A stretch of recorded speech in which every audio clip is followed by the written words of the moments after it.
اہل حدیث حضرات کے ایک بہت بڑے عالم ہیں مولانا حفظ الرحمان صاحب، جو ندوۃ العلماء جو دیوبندی حضرات کا ہندوستان میں سب سے بڑا مسئلہ، قریب 12-15 ہزار اسٹوڈنٹس وہاں کو پڑھے ہیں اور کرائٹیریا بہت اوپر ہے وہاں پر تعلیم کا.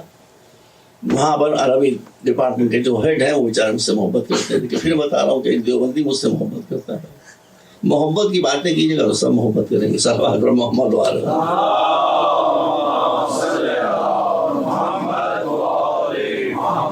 آپ جانتے ہیں ہر آدمی ایک سنک ہوتی، مجھ میں وقت کی پابندی کی سنک ہے. تو اب میں گاڑی پر بیٹھ کے اسکول کمپاؤنڈ سے باہر نکل رہا تھا کہ وہاں آگے میں نے کہا اب میں تو واپس جائیں، اس طرح آپ میری گاڑی بیٹھی میرے ساتھ چلی. وہ بھی تھے ان کے صاحبزادے، وہ بھی تھے، وہی ماشاء اللہ عربی کا پی ایچ ڈی. میں لے کے سیدھا ان کو فش ٹی وی سینٹر سے لے گیا اسٹوڈیو میں جہاں ریکارڈنگ ہو رہی. تو جو بچہ بیٹھا تھا میں نے اس سے پوچھا کہ رمضان بار کہا ہے تم نے کیا تیاری کی رمضان کا؟ ابھی ہم نے دعائے یستشیر ریکارڈ کی ہے. آپ لوگوں نے سنا ہے دعائے یستشیر کا نام؟ تحفۃ العوام میں موجود ہے، وظائف الابرار میں موجود ہے، مفاتیح الجنان میں موجود ہے. 10 منٹ کی دعا ہے، بس جانتے ہی ہوں سب. اچھا میں نے کہا کہ تو پھر ایسا کرو کہ ذرا یہ مولانا صاحب تشریف فرما ہے، ان کے صاحبزادے تشریف فرما ہے، وہ بھی عربک پی ایچ ڈی ہیں، تم ذرا دعائے یستشیر ان کو سنا دو. مجھے معلوم تھا کیا حشر ہوگا، وہ عربک اسکالر ہیں. اس نے لگائی دعائے یستشیر، میں اپنے ادھر ادھر دیکھنے والا ہوں. دعائے یستشیر 10 منٹ میں ختم ہو گئی. سن لیجیے، دعائے یستشیر جب 10 منٹ میں ختم ہو گئی تو میں نے پلٹ کر ان کی طرف دیکھا دونوں کی داڑھیاں آنسوؤں سے تر ہیں. علی کو پہچانوائیے، واللہ مولا گوائے میں اس میں ایک لفظ بھی غلط نہیں. دونوں کی داڑھیاں آنسوؤں سے تر تھیں. وہابی، دیوبندی، مگر اس دعا کا اثر یہ ہوا. جب وہ رو رہے تھے میں نے پانی وانی پلایا، ان کو پلوایا. میں نے کہا مولانا دعا آپ نے سنی؟ کہا ہاں سنی. میں نے کہا اس دعا کے سننے کے بعد بتائیے کہ ہم میں آپ میں کیا فرق ہے. کہ جو اس دعا میں ہے اگر یہی تشیع ہے تو ہم میں آپ میں کوئی فرق نہیں. علی بکھرے ہوئے دلوں کو ملانے والی شخصیت کا نام ہے. صلوات محمد.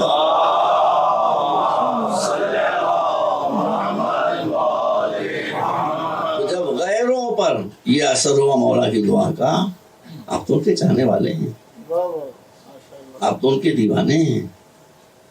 میں نے کہا دیوانہ ہمارے یہاں بہت بڑا سرٹیفکیٹ ہوتا ہے، معمولی ڈگری نہیں ہوتی. بہلول کو دیا تھا ہم نے یہ سرٹیفکیٹ کو دیوانہ ہے، اور اس نے پھر کیا کچھ کیا وہ آپ کے سامنے ہے. صلوات محمد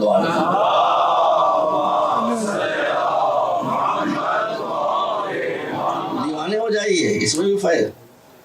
بہلول اس کو امام نے حکم دیا، ہی واز جینیس آف اس ٹائم، اور بے دھڑک تھا بالکل. جان کو خطرہ ہو گیا تو بہرحال یہ مولا کی ہدایت تھی کہ اپنے کو پاگل بنا لو. جب تک تم اپنے کو پاگل نہیں بناؤ گے دوسروں کا پاگل پن سامنے نہیں آئے. اس لیے اپنے کو پاگل بنا لے، اپنے کو پاگل. اور تماشے اس کی پوری کہانیاں ہیں، اور اس کی فلم بنی ہے ایران سے، تو دیکھیں.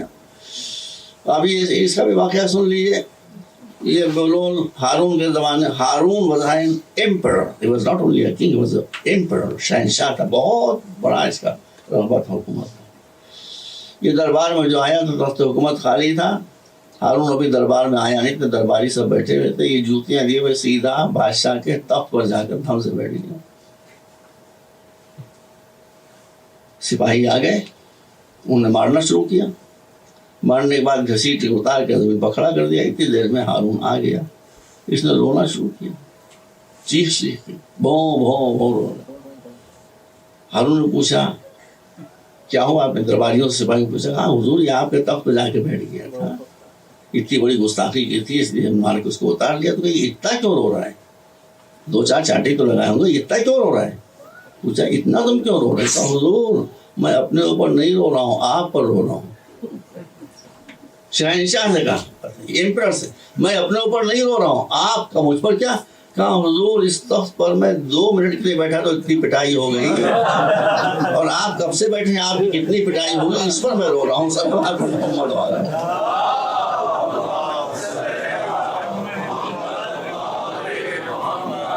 ایک مرتبہ اور صلوات بھیجیں.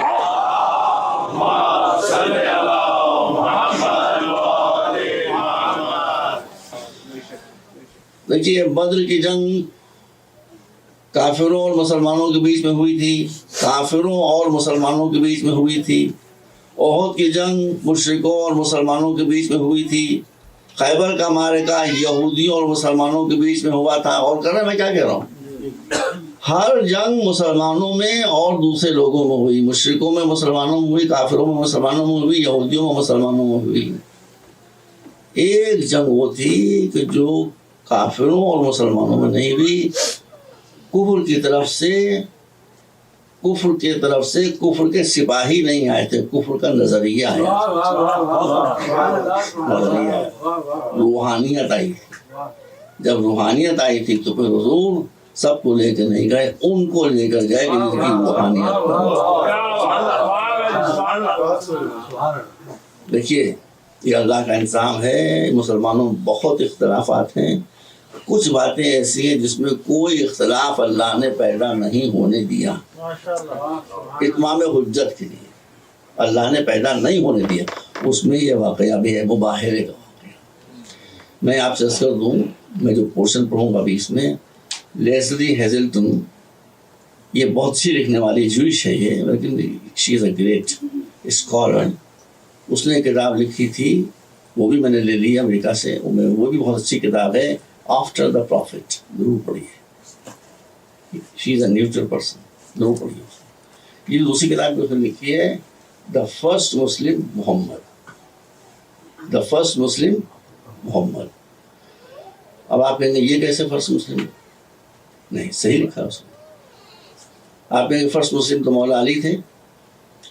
میں یہ کہتا ہوں ان کو فرسٹ مسلم آپ نہ کہیں، ان کو پہلا مسلمان نہ کہیں، اس لیے کہ آپ نے اگر مولا علی کو پہلا مسلمان کہا تو یہ اعلان ہو جائے گا اس بات کا کہ چاہے کتنا مختصر دور ہو، علی بھی کبھی کفر کے میدان میں رہے. یہ میں اپنی طرف سے نہیں کہہ رہا ہوں. ایک شخص نے، ایک صحابی نے حضور سے پوچھا کہ فلاں اس وقت ایمان لائے، فلاں اس وقت ایمان، پوچھا متى آمن علی بن ابی طالب. ڈاکٹر ماما میں عربی پڑھ دیتا ہوں. متى آمن علی بن ابی طالب، یا رسول یہ بتائیے علی کب ایمان لائے؟ رسول نے مسکرا کر کہا متى کان کافرا حتی یؤمن. تو مجھے یہ بتا دے وہ کافر کب تھے، میں بتا دوں گا.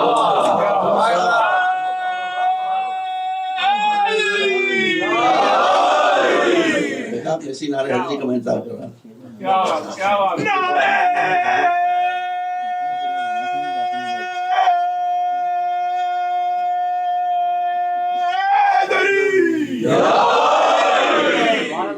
تو یہ جو واقعہ میں بھی عرض کروں گا آپ کے سامنے، یہ اسی لیزلی ہیزلٹن کی کتاب ہے، دا فرسٹ مسلم محمد. اس نے لوگ سمجھ نہیں آتی بات، بھائی وہ اس نے صحیح لکھا ہے.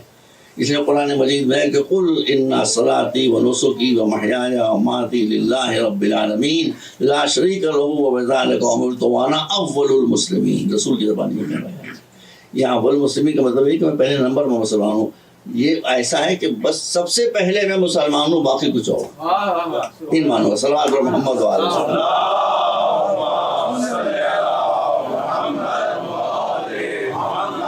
ایک مرتبہ اور صلوات بھیجیں آپ نے.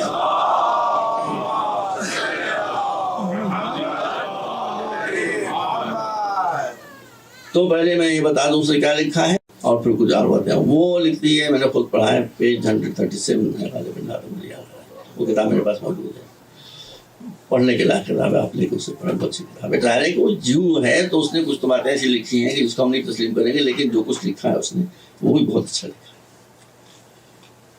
تو اب سارا واقعہ آپ معلوم ہے کہ نجران کے کرسچن حضور کے پاس آئے. اس کا جو ورژن ہے میں پہلے بتا دیتا ہوں کیونکہ وہ مختصر ہے، پھر میں بتاتا ہوں چونکہ 15-20 منٹ باقی میں جس میں ختم ہوئے.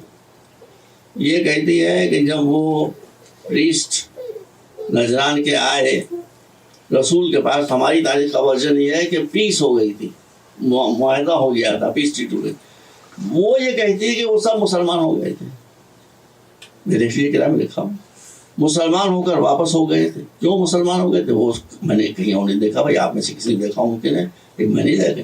وہ کہتی ہے کہ وہ مسلمان اس لیے ہو گئے، سنیے غور سے، وہ کہتی ہے کہ سب مسلمان اس لیے ہو گئے فوراً کہ اس نے یہ دیکھا کہ مباہلے کے لیے وہ حضور آ رہے ہیں، حضور کی گود میں ایک بچہ ہے، حضور کی انگلی پکڑے ہوئے دوسرا بچہ ہے، ایک بیوی حضور کے پیچھے آ رہی ہے، ایک جوان حضور کی وہ جو بیٹی ہے اس کے پیچھے آ رہا ہے۔